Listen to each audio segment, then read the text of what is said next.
ghosts, just because I've heard I've had a couple of experiences. I haven't had any quite yet, but I've just heard enough convincing stuff that I do have a small belief in them. I've always been fascinated with ghosts and the beyond ever since I was a little kid.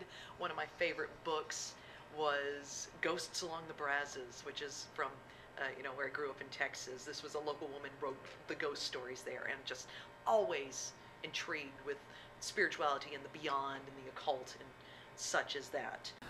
I believe that ghosts are among us, and that they are either people from past lives that we've had experiences with, or people who've been stuck, left behind, confused, and haven't moved on.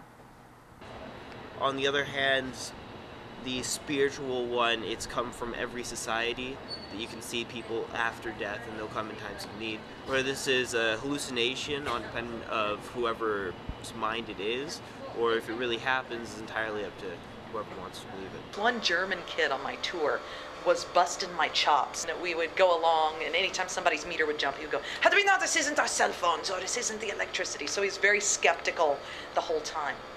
And then when we got down here, by this point the kids had built themselves up, dark room, they're all wanting the experience. They're all, ah. And this one kid was sitting kind of back a little bit over from where I'm standing right now. And as we started talking, I looked over and his meter spiked to the red. And he goes, "Oh, my meter jumped." And I said, "All right, keep an eye on that. We'll go back, let me talk a little bit more, and then we'll watch it." And he let me talk a little more, and I see his hand creep up. And I asked him what's going on. He said, "This man that you're talking about, does he have dark hair and a beard, and is he wearing red?" And I asked him, "Why do you ask?" And he said, "Well, I thought there was someone standing behind me, and I turned around to look, and I saw him there, but not as I see you in front of me. It was as I saw him without seeing him." I was about 3 when it happened. We went to this restaurant called the Pink Feather out in God knows where, Gresham. And so I went in with my great aunt and my grandmother, and while they were talking, I apparently was giggling and conversing with someone, and whenever they would look over their shoulder, there would be no one there.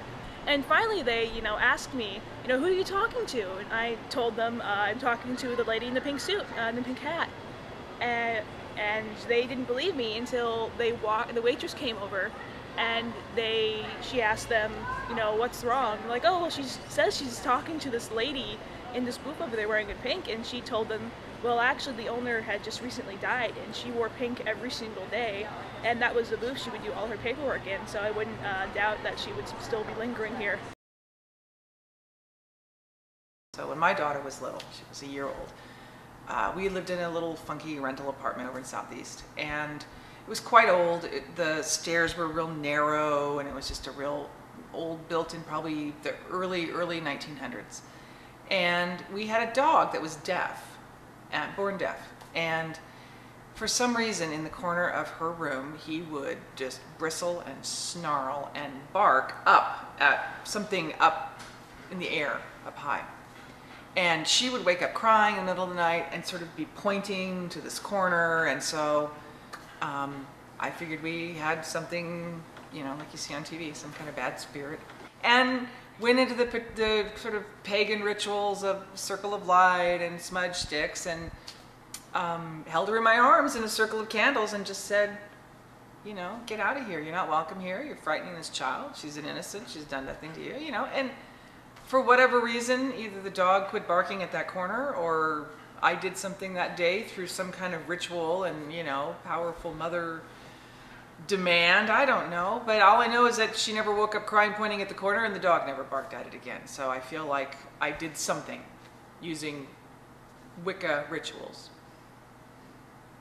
This one summer, I got struck down with headaches. And I had never had a migraine before in my life, but it was just this hideous, crushing pain in my head like I'd never experienced before. And had it not gone away, I would not be alive now. This was suicide-inducing pain. One of the days that I was up and walking around during a festival day, I was in costume, and a patron took my picture. And the picture is this. This channel that cuts through the back right there hits the base of my skull. And that is where all my pain was originating from. It started at the base of my skull and moved forward. I had an MRI taken of my skull, and the MRI tech came out and said, "What was your head trauma?" I said, "I didn't have a head trauma." And he said, "Yeah, you did." And I said, "I bumped my head getting out of the car. That may have been about it." It turned out that the plates of my skull had shifted so severely that it looked like my head had been put in a vice grip. And this MRI tech said that there were these two major hydromas, these gatherings of water on either side of my brain, that were indicative of a major injury, although nothing that would have caused that had happened to me, ever. And the only explanation I have for it is this weird picture.